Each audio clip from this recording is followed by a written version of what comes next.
And that was some cool jazz coming down at you on WPVM FM. This is not a cool jazz show. This is Asheville Theater Radio, and we are bringing you everything theater here in Western North Carolina. I've got my Looney Tunes buddies singing my theme music, and I have a couple of guests right here in my studio. I have Mr. Chris Allison and Miss Chelsey Lee Gaddy, both of 35 Below's production of Oleanna. Yay. Welcome, guys. You can say yay. You can yay your own show. Say woohoo. Once again, for those of you not in the know, we are on 103.7 on your FM radio dial, and we are also available for your listening pleasure on WPVMFM.org. Please make sure to tune in there. Of course, I only have two listeners, Phil, Barbara, welcome. And they listen in, but they also attend a lot of theaters. So I want you guys to really plug Oleanna for them. They're a little bit scared of the black box theater experience, but I guarantee they will be there. How are you guys? Doing well. We're all right. Yeah. You all right? Coming off a very successful opening last weekend, correct? Yes, pleasantly surprised. It's very, very good. We had a pretty full house both Friday and Saturday, and then a nice crowd on Sunday that most of them stayed for the talk back, which was sort of another little one act in itself. We had a pretty lengthy discussion and lots of questions, and it was a good time. Well, Oleanna is a play by David Mamet. For those, again, not in the know. But it is a very provocative piece, a very thought-provoking, but also a very little needle to the side kind of piece. So I could see why a talkback could go on, presumably for hours.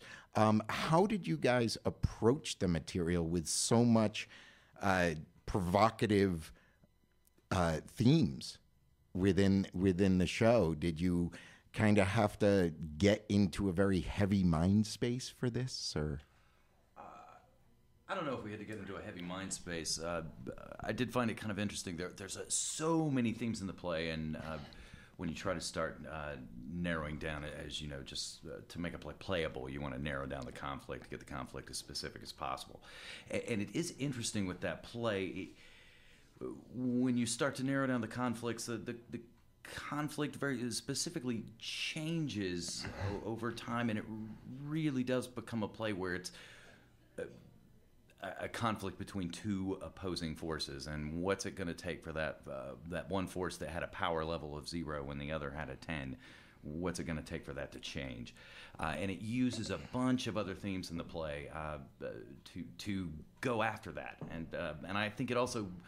All those themes it uses, we all have our own independent perspectives on it, and it definitely uses those to allow each individual audience member to go their direction with the data that the play actually provides and what opinions that gives them. Interesting, when we first were thinking about taking it on, I kind of wanted to see if we could do it without an intermission.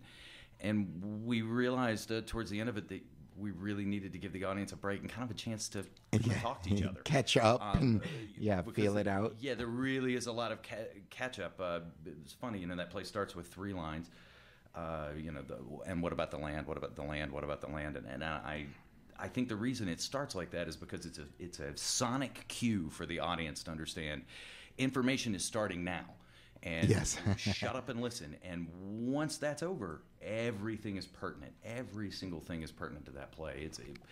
It really was amazing to me how dense it was once we got into it. I really hadn't been prepared for it to be that deep of an onion, and it really is. You can get lost in there. Peel away the layers. I think it's one of those plays that if you're seeing it for the first time, on one weekend, and even if you have the talk back and you get to get it all out of you, go back and see it again and you might have a whole different perspective on things. It's really that amazing definitely that happened for me. I read this back in college almost 10 years ago, maybe. And so, and then and then I read it again in grad school about 5 years later, and now I'm really delving into it this time around. And each time I come back to it, I have a different set of opinions. Some of them stay the same about what goes on in the play and who's right and who's wrong and stuff, but it's interesting once you get a little age on you, you start thinking about things a little differently. And Chelsey reading the play, 10 years ago is a very different perspective than actually doing the play now. It's interesting. So interesting. Yeah. And speaking of interesting, we have a lot of interesting theater going on right here in our little theater enclave of the South, which is Western North Carolina. So much going on. Like I said, the last couple of weeks have been a bit devoid of content because of the Christmas break and everything. Most theaters don't produce, but now we have some stuff coming back full force. So we have a few things opening this weekend. Haywood Arts Regional Theater, or HART as it is known, presents Love, Loss, and What I Wore. That is happening on January 15th and 16th at 7:30 and Sunday, January 17th at 3 p.m. HART Theater is at 250 Pigeon Street in Waynesville. You can get more information at hearttheater.org or call 828-456-6322. Also, Studio 52, Flat Rock Playhouse Downtown, presents their 24-hour playwriting competition. This is using high school kids. High school kids are writing these plays, and then they've got 24 hours to connect with the directors and get the tech set, get their actors set, and make things work. And you can see that final project on January 16th. That is Saturday at 7 p.m., right there in Hendersonville. For more information, go to frpstudio52.org or call 828-693-3517. Also returning, that's not this week. What's that doing in there? We'll get to that in a minute. But continuing shows are at Exalt Theater Company's Saturdays on Stage, bringing you Echo, Narcissus, Icarus, and Friends, Greek Myths for Families, January 16th at 10 a.m., and this is part of at Exalt Theater Company's 6-month-long commitment at Magnetic 375 every Saturday morning at 10 a.m. for cheap. You can go check out a show for the whole family. Magnetic 375 is located in the River Arts District, and you can get more information on that show at atexalt.org or call 828-505-2926. And finally, continuing this week after a stellar opening last week at 35 Below in Asheville Community Theater's little black box space, Oleanna is running through the 24th. That will be Fridays and Saturdays at 7:30 p.m., Sundays at 2:30 p.m. For more information, you can go to ashevilletheater.org or call 828-254-1320. And I would definitely tout that production, but I don't have to because my guests, Chelsey Lee Gaddy and Chris Allison, who are the actress and director of said production, respectively, of course, of said production, are right here in my studio. And welcome back, guys. Taking a break with the rundown, but I want to get more into this. Oleanna, now you, Chelsey, are actually co-producing this venture as well. Is that correct? that is correct. Let's see. I think it was fall of last year. I was involved with production out at Heart of Urinetown, and Kier Klepsig was in the production with me, and the whole time we discussed, we really should do a show together outside of this. We didn't really have any scenes that, we got to do together or anything, but we really got along, thought, very similarly about some different themes within other plays we had talked about, and so I was just racking my brain, and I was like, man, you should read this one, see what you think, and I house sit for him when he goes out of town. And I remember I showed up to house sit for him, and my copy of the play was on the counter. He'd bought us a brand new copy, and he was like, "Yeah, we're doing this." And, Awesome. And he, applied for the space at 35 Below, and bam, then we're doing a play. It was very, all sort of unexpected and sort of like serendipitous. So this is a bucket list play for me, especially, and I think it is for so many who have read it. He was just so excited and ready to go. From the get-go, he was like, "Yeah, we got to do this. This is going to be great." And so it has definitely been a simple, easy, like pleasant experience producing something and starring in something, much more so than I expected. I was prepared to be stressed, but it's not been that bad. I've had a nice little team of folks helping me out, and so we've done quite well with the whole rehearsal process and all. I was just talking to someone last night about that let's start a theater company moment. And although you haven't committed to starting a theater company with Keir, it's often that moment. It's often that one play that you just kind of say, oh, you know what we should do? This, we get along great. We like working together, all of this. We should do this. And you latch onto a play, and there you go. You're now a producer. So I think that's great. Welcome to the production fold, Yahoo! Chelsey. Thank you. And Chris, how did you come aboard? Well, they were desperate to find somebody who came in under budget, and I did. So that's how it worked out. They talked to me about it, which was kind of interesting. You know, I'm sure you know this. The directing, you know, half the battle's casting and all the stuff that goes with that, and who's going to do it, and no matter where you are, there's always a politics and all that. It was kind of nice to not have to deal with that. It was Right. like, okay, these are the two people who want to do the play. Do you want to direct us? Right. Like, I've done a couple of jobs like that where it's independents who want to produce, hey, we want to do this and we want to do this with us. And yes, you're absolutely right. That makes life a bit easier. It does. It's all of a sudden, it's like, well, you know, can it work? Yeah. All right. Yeah, sure. I'm in on this. You know, I think it's, and Keir's, you know, if Keir's listening, wherever he is, I think one of the fascinating things with him is Keir has done a lot of musical theater. He's been out at Heart a lot. So he's got time on stage under his belt.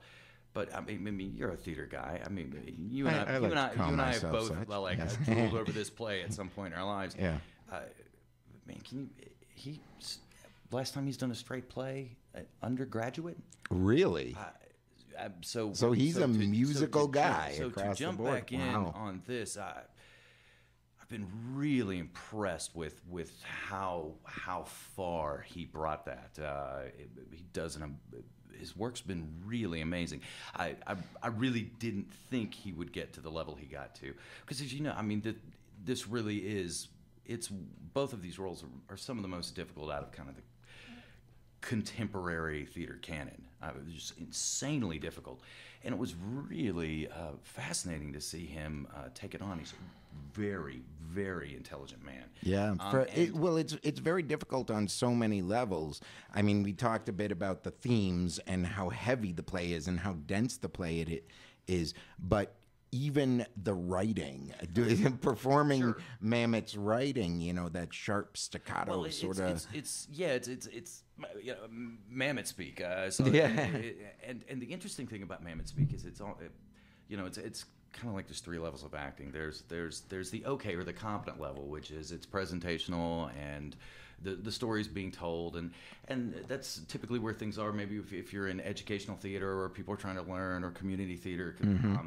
And then you have that place where most plays sit, which is, you know, it's good acting, and there's a presentational line in the text, and the good actor makes it sound like it's talking when it's not presentation.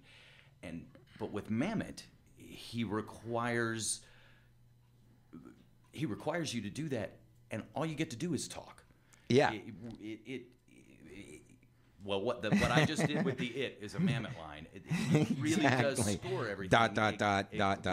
Exactly the way we speak, and that is a tall order. It's a tall order for anybody. It's tough. Well, even I find that in dealing with Mamet, a lot of the bad versions of Mamet I have seen, they worry so heavily about things like the repetitions. You know, like you were talking about the play, how is the land, how is the land, how is the land, is the opening lines. And if you're one of those actors who gets into every little nuance and everything, you can try and find 3 different ways to say that instead of just saying it, which sometimes traps you in a corner. You know, I've got to say this word 7 times in a row. What am I? Just say it, man. Just do it. It really does come down to just saying it, and it really all should be there. It is one of those things where the goal is perfect, and the goal is to make sure it's all there. It is all there for a reason, but boy, I don't know how many people have ever gotten that one absolutely. Well, I certainly, as an actor, I don't envy them taking it on, but kudos to you. A great write-up in the Citizen Times, was it? Yeah, Jim Kavanagh came to the show Sunday, and he stayed after for the talk back for a little bit as well, which was great because he got to ask some questions that he had burning questions as well. So and he brought a friend of his that knew a lot about Mamet and had a lot to say. It was very exciting and had a really great Australian accent. Oh, very cool. So we had a great time with them Sunday being there. So very cool. Well, briefly, I am going to get back to the rundown because we still have a lot to talk about, and I will talk to Chelsey Lee Gaddy and Chris Allison some more in a moment. But now it is back to the rundown with some shows that are closing this weekend. So this is your last chance to see it. I see we've only got one show closing this weekend, and that is the Magnetic Theater's Beer and How to Drink It. That is running through the 16th. On the 15th and 16th, you have 2 chances to see it both days, so that's 4 chances total. 7:30 and then 10 p.m. You can check out their latest How to Drink It series, or How to Do It series. They did sex and how to have it, food and how to eat it, etc. And this is their latest. I've been hearing wonderful things, although I haven't had the chance to come out and see it yet. Magnetic 375 is located in the River Arts District. You can get more information at themagnetictheater.org or call their box office at 828-239-9250. Coming soon, we have Hendersonville Community Theater's Ordinary Days. That is running January 22nd through the 31st. And you can get more information by calling 828-692-1082 or visit them online at hendersonvillelittletheater.org. Also, the Asheville Fringe Arts Festival is happening January 21st through the 24th at various locations. You definitely want to get on top of that to see some little off-the-beaten-path sort of theater, dance, music, just about everything. For the complete rundown of what's happening there and where, go to ashevillefringe.org. Also coming soon, LW Fantastique will be bringing you Rock of Ages. If you missed that 80s hair band metal, you might want to check this out. It is running February 4th through the 13th at Asheville's Masonic Temple. For more information, you can go to rockofagesasheville.com or call 828-442-3104. And finally, coming soon is Anamkara Theater Company's Accordion Time Machine, which is happening in, I believe, the first week of February, and my information is outdated. So I'm going to give them a shout out anyway. As a matter of fact, I'm going to have them on the show in February to tout their show. So please go to anamkaratheater.org or call 828-633-1773 to get more information from them and find out what I couldn't tell you because I'm an idiot. Okay. And welcome back, Chelsey Lee Gaddy and Chris Allison, performing, or one directing, one performing in Oleanna at 35 Below. Now, one of the great things about Oleanna and 35 Below is that Oleanna is a play that involves 2 people.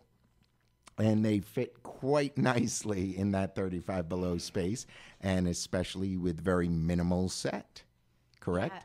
Yeah, we were pretty pleased about that aspect of it, honestly. Yes. From a production I really think standpoint. that is another reason why producing this was kind of cake.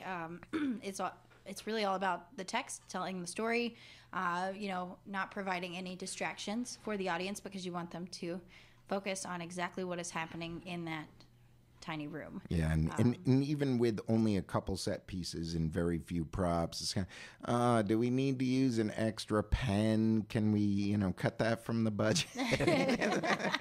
Well, and we were really fortunate too. We have an excellent stage manager. Our stage manager Bonnie has been fantastic. In this play, the telephone really is another character, and as you know, yes. Telephone rings happening at the wrong time. Telephone rings not cutting off when a person picks up a phone.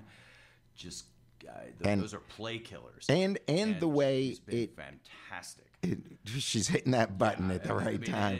And it sounds like it's easy, but you get in that tight space and you get somebody standing in front of that phone and you can't see it. That's a blind call. You got to know what's going on. Yeah. It can get really hard fast. And especially since, as you said, the phone cuts off. Mm-hmm. The action, if that phone doesn't ring, right, you are in trouble. Big trouble. Yeah. Let's just stand here and not say anything for a while. Yeah, let's dial out. Yeah, exactly. Ladies and gentlemen, please take your intermission now. We don't have a telephone. But that's fantastic. I, in fact, know Bonnie, and she is a wonderful stage manager, although a horrible, horrible person. I'm getting a tweet right now from her. Wow. What? Yeah. No, she's very nice. We like her. Not as bad as Kirby Gibson. Kirby's horrible. I heard that Kirby Gibson girl is going to be in the Ordinary Days show. She will be in Ordinary I'm very Days. excited Yes, about that in show. fact. And yes, at Hendersonville Community Theater. Wonderful performer. Horrible, horrible person. If you see her walking down the street, just walk the other way. We don't like her at all. Okay. I'm so worried about this radio interview. I'm so much more comfortable. Can we get another list of people? I'll go through them all. Yeah, we can go through the whole list. Okay, who at Parkway Playhouse don't we like? No, we like everyone at Parkway. As a matter of fact, I want to tout Parkway and their upcoming stuff, so I'm going to get back to the rundown briefly. And my glorious rundown music that will be stuck in my head all day. Be lucky you don't have headphones, guys, because this is horrible stuff. We have a bunch of events and classes coming up. First of all, Studio 52, again, at Flat Rock Playhouse downtown, will be doing acting classes starting now in January and running through April. And they are teaching all age groups of kids, grades 12 through K. We're doing a little Benjamin Button action there. We're doing grades K through 12. For more information, please get in touch with frpstudio52.org or call them at 828-693-3517. Also for the kiddies, or at least the tweens through teens, Broadway Boot Camp at Asheville Community Theater will be running March 5th through May 7th and capping with a performance on May 6th and 7th. For more information on getting your kids involved in boot camp, Broadway Boot Camp. We're not shipping them out. Please get in touch with AshevilleTheater.org or call 828-254-1320. As a matter of fact, Broadway Boot Camp this season has a great teacher. Great teacher. Is it you?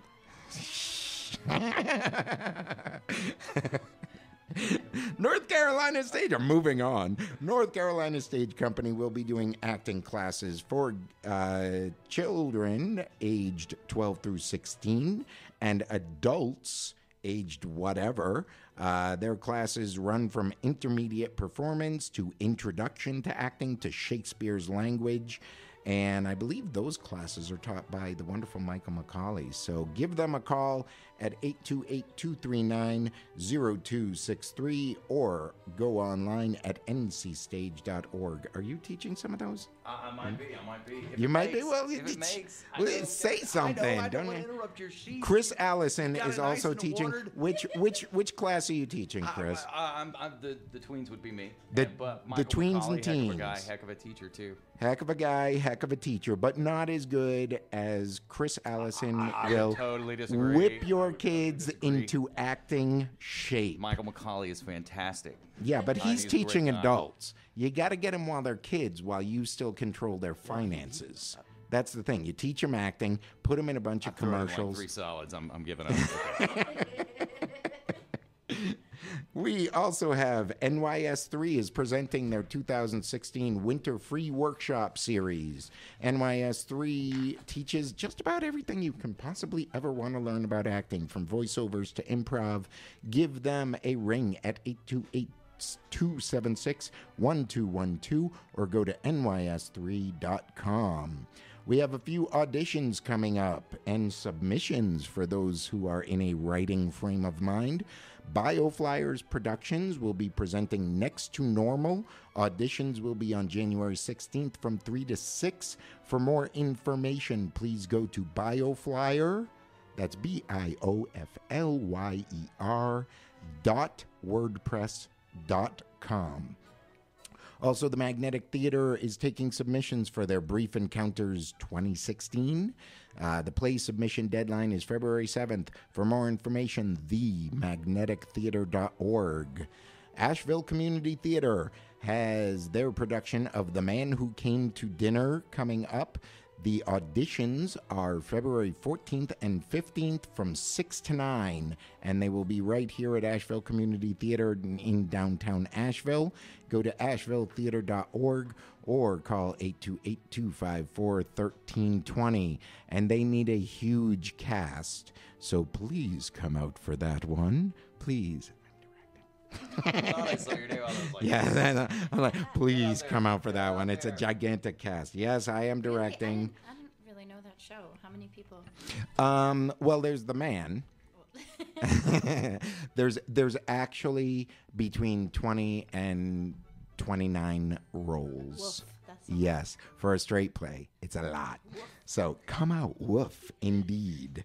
NYS3 Lead Productions is taking submissions for their Asheville's National 10-Minute Play Contest and Festival. Deadline is February 15th. More information at nys3.com. We're running out of time. So Haywood Arts Regional Theater season auditions for their entire 2016 season, February 21st and 22nd. For more information, hearttheater.org or call 828-456-6322. The Montford Park Players and the rest of the Asheville theater community is bringing you the 15th annual Western North Carolina Unified Auditions on February 27th. Register now at unifiedauditions.org. Parkway Playhouse is doing their 2016 season auditions. For more information, parkwayplayhouse.com.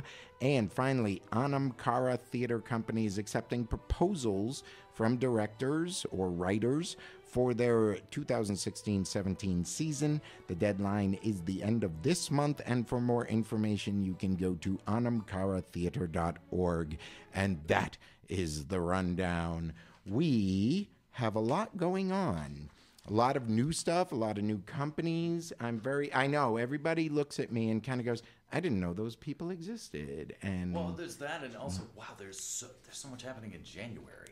so much happening in January. Yeah, the dead of winter. Well, so many companies prepping for their new seasons, trying to nail down their new seasons with proposals, things like that. There's so much going on, and that's why I'm so glad to have you guys on and welcome you to the theater community as an independent producing organization. Once again, Miss Chelsey Lee Gaddy, Mr. Chris Allison, both of 35 Below's Oleanna, and one more time. They are running through the 24th, Fridays and Saturdays at 7:30 and Sundays at 2:30. You can get more information at ashevilletheater.org or call 828-254-1320.